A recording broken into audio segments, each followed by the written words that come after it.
કેશોદના અજાબ ગામે ખડખડિયા સીમ વિસ્તારમાં આજે એક ધણકૂટનું મારણ થયું છે, જે મારણ વન્ય પ્રાણી દ્વારા થયેલ હોય કેશોદ વન વિભાગને જાણ કરવામાં આવી હતી।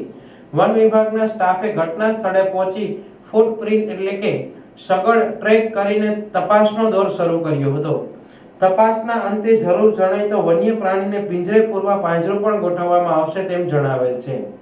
તેમજ હાલ મગફળીની મોસમ ચાલુ હોય મજૂર વર્ગ ખુલ્લા ખેતરમાં દંગા બનાવીને તેના નાના બાળ બચ્ચાઓ સાથે આશરો લઈ રોજીરોટી માટે રહેતા હોય છે, ત્યારે ખેડૂત વર્ગ પાણી વાળવા માટે ખેતર પર આવતા જતા હોય વારંવાર આ વિસ્તારમાં સિંહ અને દીપડા દ્વારા અનેક વખત આવા બનાવો નોંધાયા હોય તે માટે વન વિભાગના કર્મચારીઓ યોગ્ય રીતે તપાસ કરી વન્ય પ્રાણીનો ભય ન રહે તે માટે ફેરણો કરીને પિંજરું મૂકી વન્ય પ્રાણીને પાંજરે પૂરી તેવી ગામ લોકોની માંગ ઉઠવા પામી છે।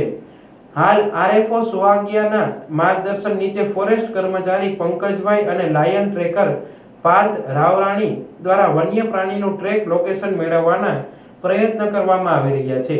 તે તપાસ અંતે પિંજરું મૂકીને વન્ય પ્રાણીને પકડવાની કવાયત હાથ ધરવામાં આવશે તેવું જાણવા મળ્યું છે। કેશોદ તાલુકાનું અજાબ ગામ, મારું નામ અભય વ્યાસ, પર્યાવરણ પ્રેમી। અત્યારે મને ફોન દ્વારા જાણ થઈ કે આપોલાભાઈ છે અહીંયા શેરગઢ રોડ ઉપર, એમની વાડી ઉપર હાંડળાનું મારણ કરવામાં આવ્યું છે કોઈ વન્ય પ્રાણી દ્વારા।